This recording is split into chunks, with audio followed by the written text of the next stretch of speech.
Iran যুদ্ধ ও দেশের অভ্যন্তরীণ রাজনৈতিক পরিস্থিতি নিয়ে যখন ঘরে বাইরে বেসামাল পরিস্থিতিতে নেতানিয়াহুর সরকার, তখন নতুন করে দ্বন্দ্ব বেঁধেছে সরকার ও ইসরায়েলি সেনাবাহিনীর মাঝে।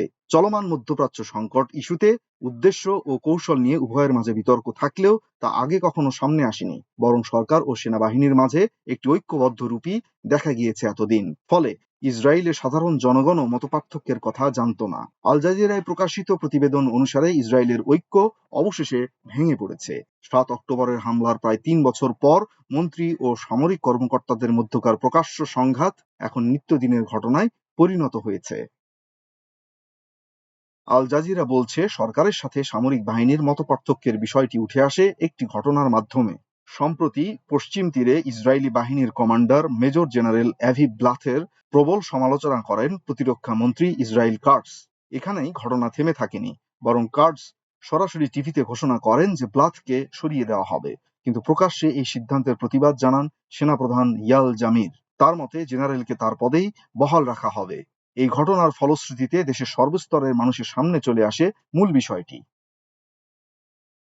সামরিক বাহিনী ও সরকারের মাঝে দৃশ্যমান এই দ্বন্দ্ব বেশ বড় আকার ধারণ করেছে। আল জাজিরার বিশ্লেষণ বলছে, জাতীয় ঐক্যের দাবি নিয়ে গাজায় যে অভিযান শুরু হয়েছিল তা ধীরে ধীরে রাজনৈতিক নির্দেশদাতা ও তার বাস্তবায়নকারী সেনাবাহিনীর মাঝে ফাটল ধরিয়েছে।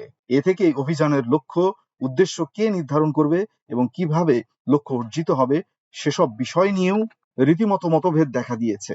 একদিক থেকে এই শৃঙ্খলাহীনতা ব্যক্তিগত সংঘাতের চেয়েও বড়। ইসরায়েল কখনোই এমন এক রাষ্ট্র ছিল না যেখানে সেনাবাহিনী কেবল আদেশ পালন করত। রাষ্ট্রের সূচনা লগ্ন থেকেই সামরিক বাহিনী নিরাপত্তা নীতি গঠনে অংশীদার ছিল।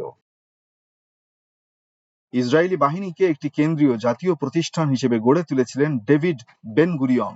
পরবর্তীতে Isaac Rabin, Ehud Barak, Ariel Sharon, Benny Gantz, Yoav Gallant সবাই এই বাহিনীর মধ্য থেকেই উঠে এসেছিলেন। রাজনৈতিক কর্তৃত্ব এবং সামরিক বিচক্ষণতার মাঝে তখন একটি ভারসাম্য ছিল। সেনাবাহিনী সে সময় শুধু নীতি বাস্তবায়নই করত না, রাজনীতির সীমা নির্ধারণেও সাহায্য করত। জেনারেলরা নির্বাচিত নেতাদের প্রায়ই বলতেন কোনটি সম্ভব আর কোনটি সম্ভব নয়। আপনি যা দিতে প্রস্তুত তার চেয়ে এর মূল্য অনেক বেশি পড়বে। রাজনীতিবিদদের প্রাতিষ্ঠানিক কর্তৃত্ব বজায় থাকতো ঠিকই, তবে তারা কাজ করতেন সামরিক বাস্তবতার একটি কাঠামোর মধ্যে। গাজায় দীর্ঘস্থায়ী অভিযানের ভারে আজ সেই সম্পর্ক উল্টে গেছে। এর ব্যবহারিক প্রভাব ইতিমধ্যেই অনুভূত হচ্ছে। যৌথ লক্ষ্য নির্ধারণ করা কঠিন হয়ে পড়েছে। রাজনৈতিক ও সামরিক উভয় পক্ষ মেনে নিতে পারে এমন একটি সমাপ্তিতে পৌঁছানো কঠিন হচ্ছে। একক ও টেকসই কৌশল পাওয়ার সম্ভাবনা কমে যাচ্ছে। এগুলো কোনো ব্যক্তি বিশেষের সমস্যা নয়, এগুলো দীর্ঘমেয়াদী চাপে থাকা একটি ব্যবস্থার সমস্যা।